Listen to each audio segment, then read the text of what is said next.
It's your girl, the Grown Woman Gamer, coming at you with another fire talk back with Sister Face. Sister Face, say what's up, girl. What's up, girl? Hey.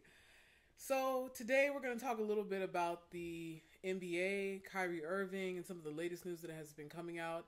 Just to give you some brief background, in the last couple of weeks, the NBA came to an agreement with the players to come back and play the playoffs at Disney in Orlando. Not all of the teams are coming back, but the teams that have already cemented a playoff position, as well as the teams that are on the bubble, are going to come back. The teams on the bubble will play a certain number of games to determine the 8 teams that'll play in the East and the 8 teams that'll play in the West.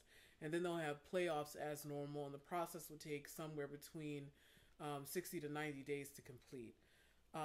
And I, for one, as a huge basketball fan, was very excited about this news. And a lot of things have happened subsequently. We all are aware of what happened with George Floyd, Breonna Taylor. Now there are a lot of other names that are emerging, as well as more of these incidents are happening. And oddly enough, Kyrie Irving, who's the vice president of the National Basketball Players Association, held a phone call with approximately 80 players, according to media, where he suggested that the players boycott as a form of protest because he feels that this is going to be a distraction from what's more important to focus on. And he also feels that there are major inequities in how the majority of the league is being treated as far as salary and things like that. And until those things are resolved, and until there's more protection for the players and there's more wealth being spread around to not just the top 2% of players, but the majority of players, they shouldn't play, and players need to take a stand. And his direct quote is he's willing to lose everything for social reform. So as is customary when I have a guest, Sister Fate, I'll let you start. I mean, I know you know a little bit about what's going on. What are your initial reactions to this situation? So, I feel that the reason why this movement, Black Lives Matter, or, and all the things that have been going on since George Floyd's death, rest in peace to George Floyd, I feel like a lot of things have contributed to this. Number one, coronavirus basically put everybody at home, kind of, out of their jobs. There were stay-at-home orders. So a lot of people are basically at home with nothing to do. Then number two, a lot of folks are unemployed. And then number three, they got a $1,200 slap in the face and have been told, to make that work for 2-3 months now. So, and that's if you got the $1,200. So, my point is a lot of people are angry and upset. And then when George Floyd passed or was taken from us, that's when the rubber met the road. There at the end of the day, people just lost it. And folks were ready to get out of their houses. And the reason why I bring all this up is because we had actual time for a movement. We had the time on our hands to actually conduct a movement. So that is the reason why folks are rioting or whatever. And partially, not having distractions like sports has made a lot of people focus on really what's going on in their world. And I do feel that sports is a huge distraction. Even though it's a great thing, I love sports, I love to watch sports, it still is a big distraction to what's going on currently. And I feel like I understand what Kyrie is talking about. Now, do I want these guys to get paid? Sure. I mean, who doesn't want to be able to support their families, pay their bills, etc. And yes, they are black men, which, let's keep it real, a lot of them might be kind of helping out family members, and other people are depending on them. So I understand that they do want to get paid. At the same time, I understand that um, people might look at on the NBA and the NBA players as white supremacy's excuse, or using them as a tool to kind of subdue the masses. Because then people now have something to look forward to that has nothing, no black or white on it. It just has these guys who want to entertain us, right? So it's kind of like if the Grammys was going on, like the Grammys went on when Kobe passed away, and a lot of folks didn't even know if they wanted to be there. A lot of folks were sad. They had to put a makeshift, tribute to Kobe. So people are on different sides. I know I'm jumping around, but the point okay. is I feel like while these guys should get paid, I also feel that Kyrie's right in terms of it's going to be a huge distraction, and I can definitely see these guys being used as a tool to kind of subdue and to take people's minds off of what's going on, and to lull us back to sleep, so to speak. So I do agree that perhaps they should not come back. I think that the NFL will probably take over all that, and I know that a lot of people are waiting for that so they can kind of go back to sleep. But we still have to deal with Corona. We still have, Carl Anthony Towns' mom passed away from it. I'm sure there were other family members that have been affected, Rudy Gobert and all the rest of them. So there are people that are still concerned about coronavirus. And even if they decide to go back, what happens then? I mean, one guy could get coronavirus from his side piece, and before you know it, everybody is sick again. So it's like, why not take the time right now, especially with coronavirus, and use that time to fight the battle and fight the power, And I think that with these NBA players being adjacent to wealth, I'm not going to say all of them are wealthy, but I'm sure there are plenty of people who can loan them money, and get them on their feet until they get their paychecks rolling again. So, some of those guys who are warming the bench that don't make as much as LeBron, which is kind of rightfully so. I mean, I don't know what their salaries are, and I know that they might be struggling from paycheck to paycheck, but a lot of people are in America, and I think that it's important for us to stand up as a people and kind of hit this head on with solutions and trying to get people to wake up, which I see a lot of folks partially waking up, but I don't know if it's just a temporary thing or not. So my thing is so far, Kyrie puts on a good argument in terms of why the NBA players should not go back. Okay. You made a lot of salient points. I think the notion of distraction, that's very important. As much as I love basketball, I'm not stupid enough to think that basketball is more important than the fight for social justice that we see blooming right in front of our eyes. We are in the middle of some type of revolution right now. All of the elements of it are there. You have all these disruptive things happening. And when I say disruptive, I'm talking about disruptive on a mass scale.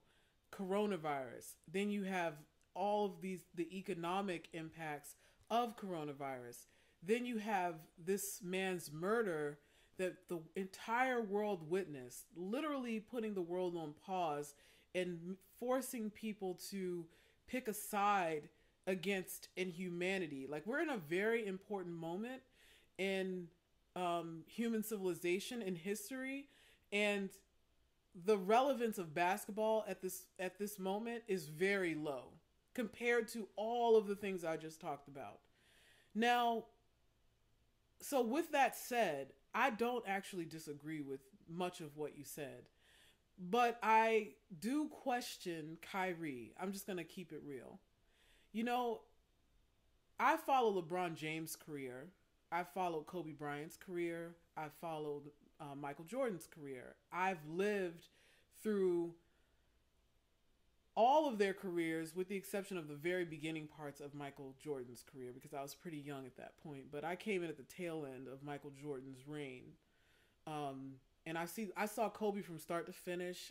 I've seen LeBron from start to finish. And I've watched Kyrie because of LeBron.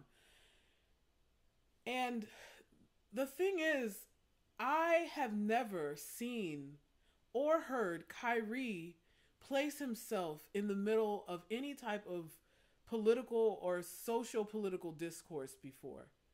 I've never seen him become this strong, visible advocate for Black people.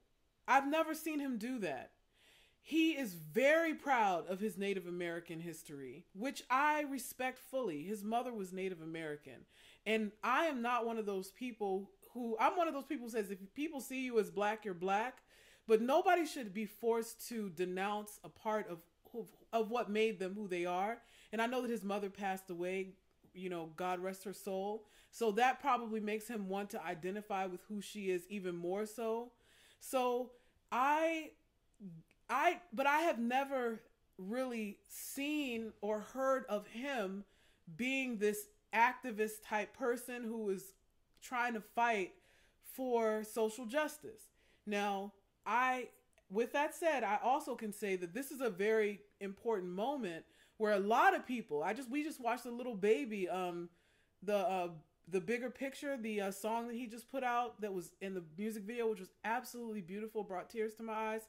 Lil Baby, right. Okay. I didn't see him as someone who would do that because the majority of his music didn't really speak to that.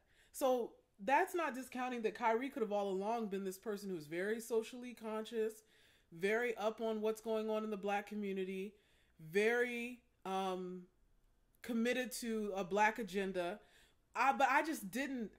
He never made that known. What he's known for. So what does that mean though? Because there's a lot of white people out there right now who are quote unquote woke now or claiming to be woke at this point. The only reason, just because they haven't actually spoken out doesn't mean that they get a pass or they should be disqualified from having a voice. I think so. But see, here's what I'm saying. I'm not saying that his passion for seeing change happen in the world, seeing injustice eradicated from the world, I'm not saying that that's not genuine. I'm not even saying that what he's saying out of his mouth or what we're hearing that he's saying out of his mouth is wrong. What I'm saying is I question his motive. Because what we do know about him is that he's thrown a lot of tantrums. He's blown teams up. Mostly because he wanted to be the main guy. Well, how did he become vice president? A lot of his teammates, who, although they respect his game, because if you've seen the brother play, I mean, you might as well call him Mr. Fantastic. He's one of the most entertaining players I've ever seen play basketball, and he's one of the most efficient scorers while making it look fun. I mean, nobody can take it away from him. When he's healthy and he's out there, he puts on an amazing show. But his reputation is not for being this guy who is vocal about social justice issues. So, but we do know that he's had issues with LeBron. We know that he's had issues with other teammates. We've heard that he is like darn near bipolar, where he's happy one moment and trying to blow his teammates up in the next moment. We've heard that his teammates get so frustrated with him and how he's willing to throw them under the bus that they don't even want to play when he's on the floor. We saw Boston. No, this is important. We saw Boston make it to the playoffs and almost beat the LeBron-led Cleveland Cavaliers without him. And when he comes back, they could barely make it to the playoffs. I'm just saying, is this about LeBron or is it about social justice? That's my question, because he's got this thing with LeBron that's everyone's aware of. We know that LeBron right now is poised to potentially win a championship, and is this his effort to impede LeBron or get in his way, or is this about social justice? Because his Okay. But just hold on. This man's the vice president of the Players Association, correct? he is. So no matter what you say about him blowing things up and being shady and whatever, they still like him, evidently. They would not have, I assume he was elected into that position. I don't know how you get that position. I don't know if people have to vote you in, or if you get recommended, or if you put your name in the hat and then you get maybe he put his name in the hat and people had to vote. I don't know how you actually get that position. I seriously doubt Silver was the one who just took his sword out and then granted him vice president, Sir Kyrie Irving, vice president of the thing. My point is that the fact that he had 80 players, more than 80 players on his call, shows that he has some support in some form or fashion, or that people want to hear what he has to say at least. So to me, that does not signify somebody who is such a bad boy of the NBA that nobody cares for him and nobody listens to him. Not a bad boy, a crybaby. Okay, well, whatever it is, the point is that just because you might not, or I should say, you're a pro LeBron person, I can see why your mind went there, and it's certainly a possibility. That's what I'm saying. But I don't I'm think not saying that it's a guarantee. I seriously doubt that he could be that petty. Are you sure? I don't understand how you could be that petty when you're dealing with hundreds of men's lives, and their paychecks and their health and all the things that have to go with going back and playing. At this stage, there's more than just collecting a check and hoping. Austin Rivers, I'm going straight to him when he says, hey, we should play because then we could take our money and then give to good causes. You're going to have to give to a cause anyway if you want Uncle Sam not to come after you 100%. So you're going to have to give to something. So whether or not you're working or not, charity is something that rich people have to do in order to get their tax breaks. So, I don't know if that necessarily is the right answer. Get the guys paid so they can give to the causes. I don't know if that's the right answer. But my point is number one, people care evidently about what Kyrie has to say. And number two, if he is that petty, then that is the most selfish, pettiest thing I've ever seen, even more than 50 Cent. But here's the thing, though. It's not that the argument that he's making isn't strong. And I'm not even saying that he doesn't believe what he's saying. I'm questioning his motive, because sometimes it's hard to believe that somebody's belief system is one way when leading up to that point they've led a completely different, or they presented a different person to the public. He's never presented himself as an advocate, an activist. I mean, he's in the NBA Cares promos handing out, toys for tots and Thanksgiving turkeys. But that, to me, everybody knows that's canned PR stunt. There are players who we all know have kind of steeped themselves in this conversation around social justice. And I'm not just talking about LeBron. But I just don't understand where this is coming from. And you don't understand where I don't understand where it's coming from him. Like, I don't understand. He's the VP. Yes, I get that fully. But I'm saying, but I still look at him as an individual as well. Everything that he's fighting for I would fight for too. And everything that he's saying is right on the mark. I'm not questioning it. I'm just questioning what his motive is for saying it. Because he could never come out and say, I've decided I'm going toe to toe with LeBron and LeBron's gang, which is CP3, LeBron, and some of these players who are making so much money, it doesn't matter whether they come back or not because they're so rich at this point that it makes no difference whether they come back or not. And he's one of those people. Well, by yeah. the size of his paycheck. Kyrie is one of the 1% or whatever of those guys who are making a killing. Over $35 million a year. However, there are people evidently in the NBA who are using these guys who have a platform, because there's a lot of guys I just don't know the names of who warm the benches, or even the role players who you just don't even remember their names most of the time. So I mean, clearly it'd be one thing if he was just tweeting up a storm and he was in his own little world and he had no feedback whatsoever.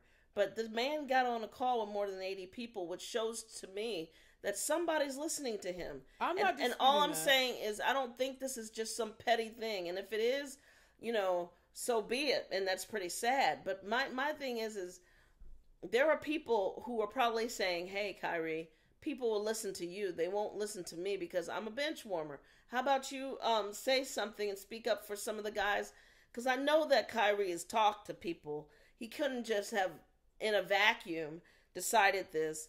All because he hates LeBron so much. No, I'm not even saying it's all about LeBron, because LeBron is just a symbol. But I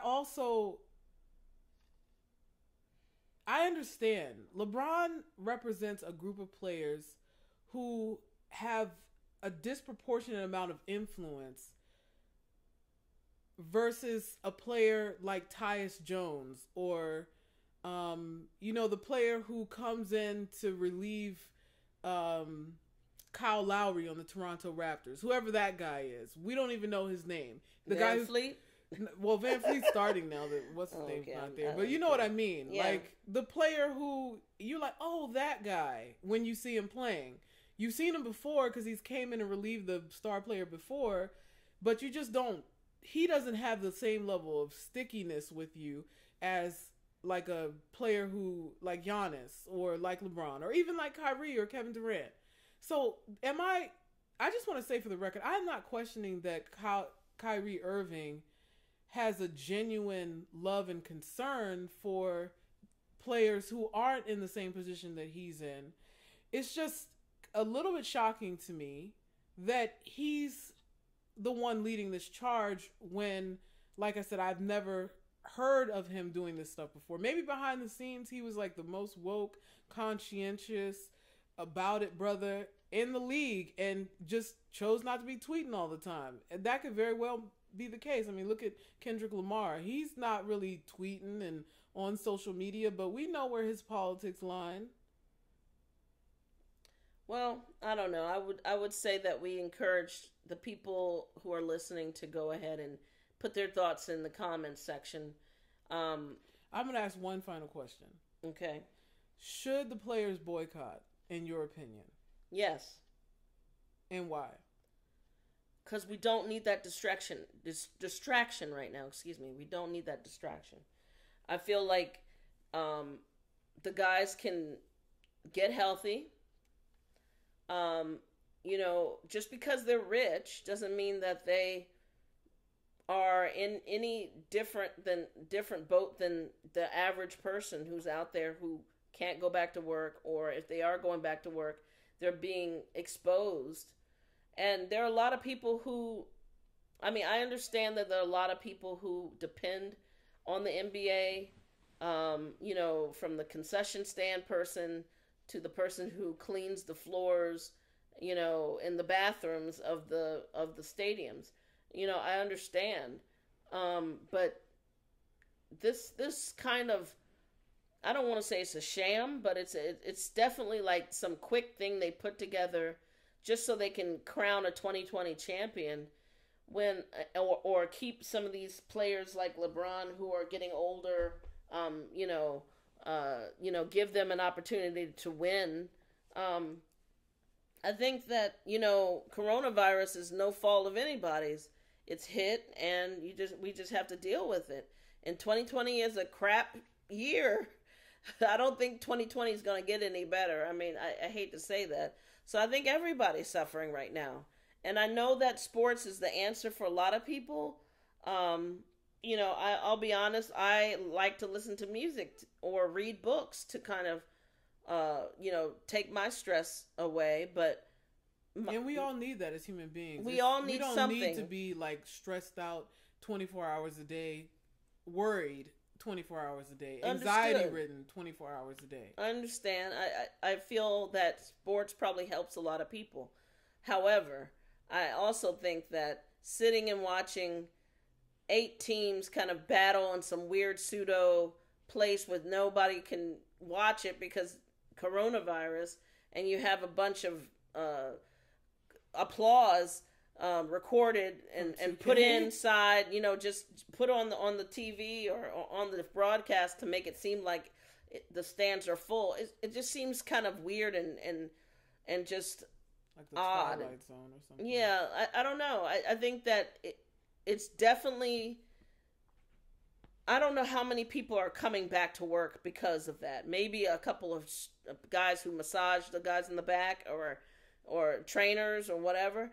But I mean, I really don't know like what benefit this is other than possibly exposing more guys to corona, and making it a huge distraction for everybody out there who honestly needs to be out there protesting, possibly rioting, and whatever else that's necessary to bring the attention, because people are still dying. Yeah. And just because you have a bunch of corporations saying Black Lives Matter, nobody has any way forward. Or I should say, the way forward, like reparations, is not, or economic inclusion, is not going to be spread, as much as the whole "can we all just get along" message and kumbaya, and we're all in this together BS that they like to kind of throw at people to placate them, when there really is no answer in "we're all in this together." There is no solution in that. I think that this time is helping the great minds among us and the people in the streets, use their voices in different ways. And I don't know if the NBA coming back is going to help that, other than a bunch of guys warming up in a bunch of "I Can't Breathe" t-shirts, and maybe they have a couple sound bites that say Black Lives Matter. I don't know what else. Well, I'm going to answer the question. I just want to say I actually feel that it will be a distraction. There's this part of me that keeps thinking about Joe Louis. And I mentioned Joe Louis because I don't know if you guys know this, but I was raised by my grandparents. And my grandfather actually served in the military with Joe Louis. And we talk about these moments where athletics had this more meaningful significance. When Joe Louis was fighting and black people were around their radios listening to the play-by-play, because I don't even know if black people could go and sit in the actual arena where he was fighting and watch him. If he won, it meant more than him just winning this fight, because normally he was fighting against someone white, especially when he was fighting against someone white. We just had this collective sense of pride. And we felt like we won something when they won. And when he won. And I would say the same thing for people like Muhammad Ali, Jackie Robinson, Kareem Abdul-Jabbar, the first black man who probably ever played basketball and integrated basketball. Tiger Woods, even if he didn't really stand up to what he started to mean to black people.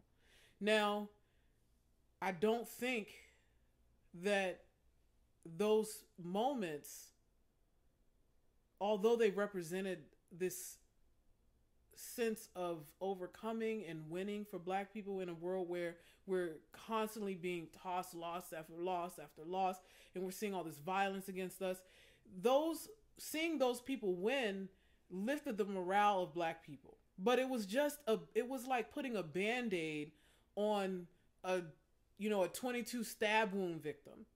Because ultimately, right after you get the high of seeing this person win, you still go back to a job where you're getting underpaid and you're getting potentially treated like garbage by people that really have no respect for you.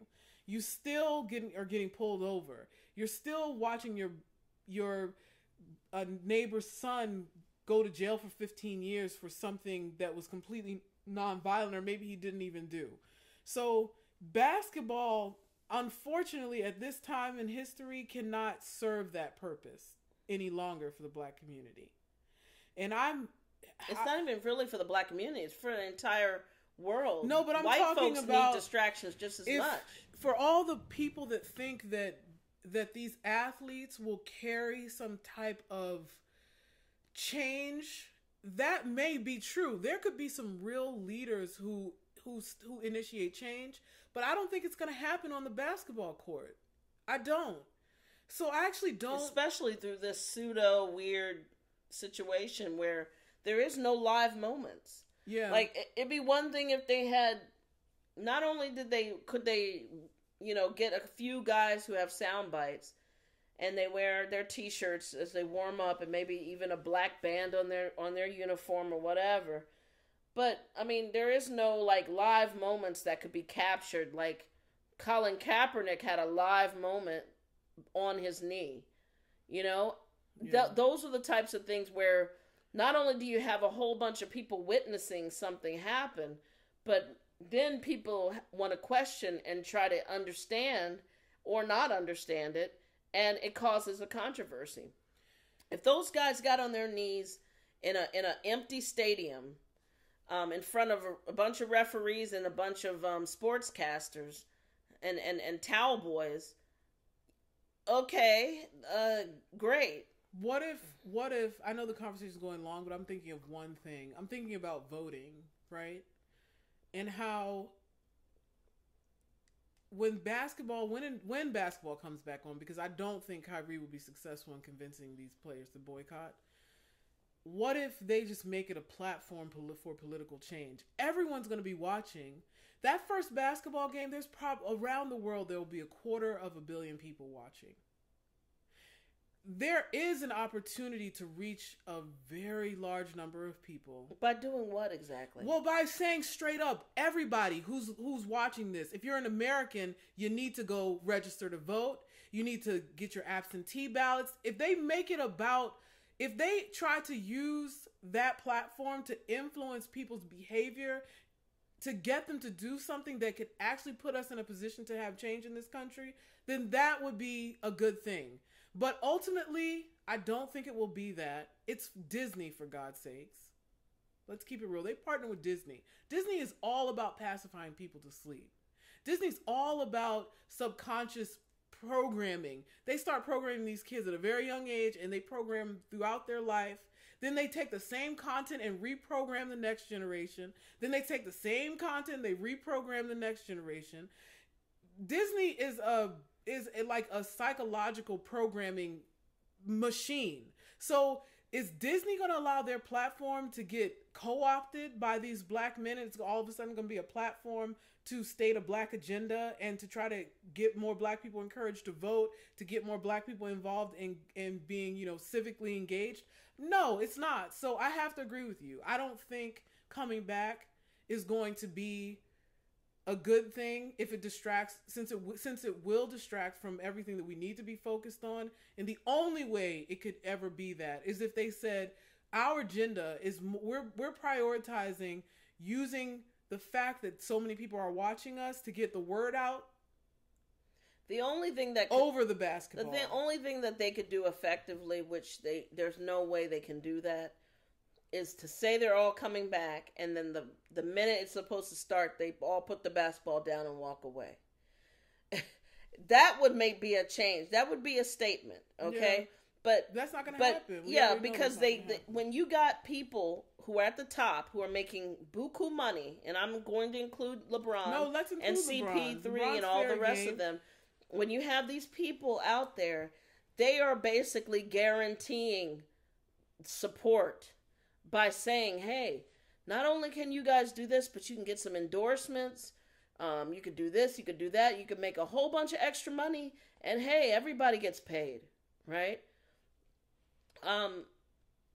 that by getting the top 20 people who are making X amount of millions of dollars yeah, in order, that means that they're basically guaranteeing the silence of everybody else.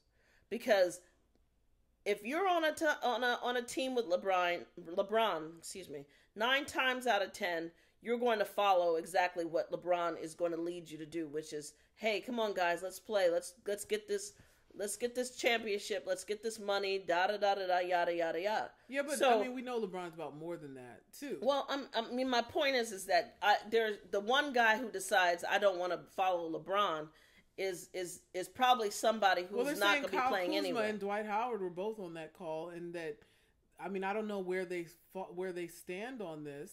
Well, actually, Kuzma was very clear. He said he wants to play, and I mean, I don't know. It's just a very.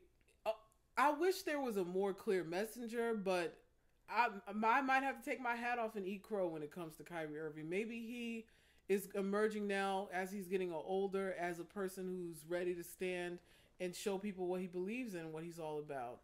And all in all, basketball is not the most important thing. That's the one thing I'll leave it with. As much as I love basketball, who cares? You know, I'd love to see a basketball game, but it's not more important to me than seeing the reform that we need in this country and seeing some type of air, to use a metaphor, being piped into our communities, because we are suffocating. And what happened to George Floyd is just a symbol of what it means sometimes for Black folks to try to survive in this country. And it's a symptom of what's gone wrong, the sickness in this society. And basketball is not going to cure that.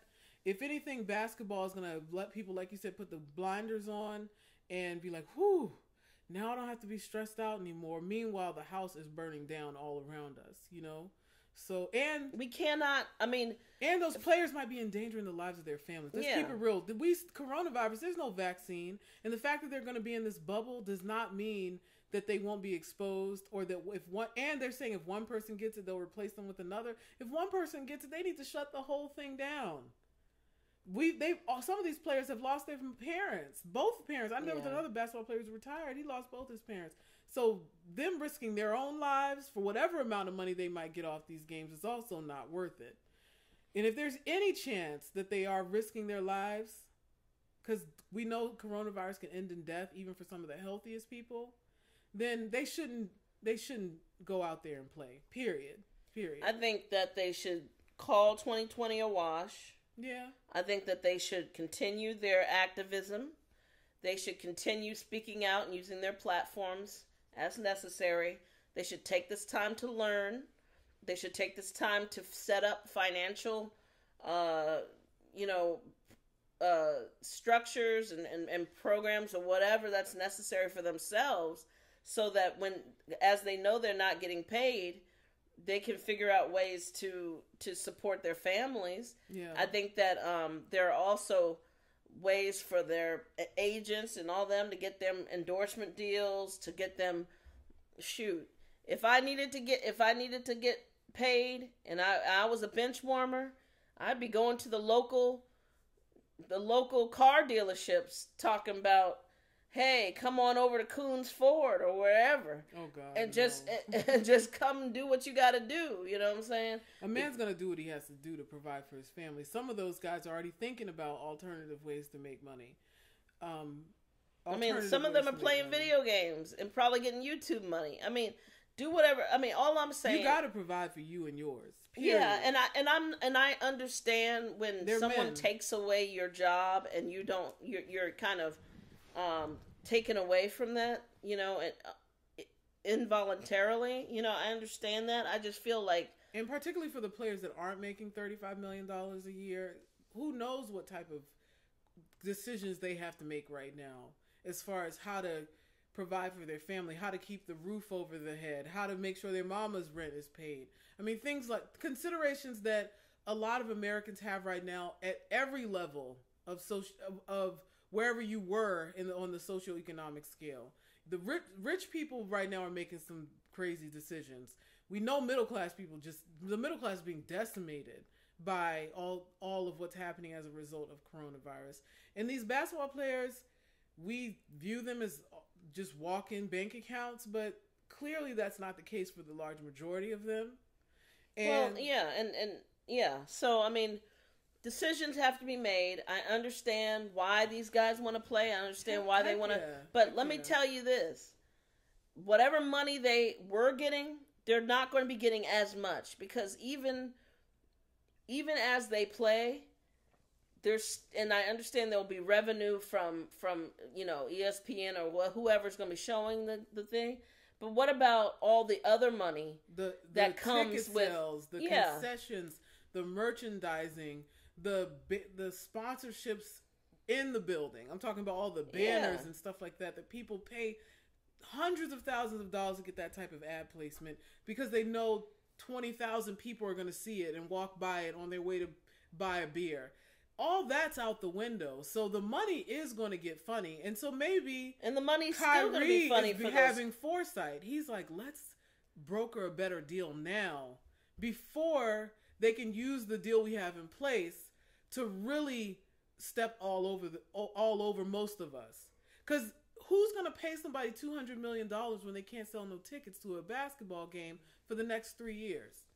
Because they really can't safely have all those people in one place until they, number one, have a vaccine, number two, have rapid testing, number three, have a good 12 months worth of anecdotal and actual experience with the vaccine to make sure it actually works. It's crazy, and people are forgotten about for Corona. That's the problem. Basketball is a good idea. It makes me so sad to say it because I love basketball, but those are our thoughts. We're wrapping it up. This has gone long. If you've made it all the way to this point, please subscribe, like this video, share this video, do all of that. We love you guys. We hope you're staying safe. We hope you and your families are well, and just know that we're praying for you, and we're praying that this world gets the peace, the love, and that Black folks get what we deserve in this country. And that's all I gotta say. Any last words from you before I let him go? They shouldn't come back. It would be a distraction. Keep fighting a good fight, everybody. Peace out. That's the last word. Peace, y'all.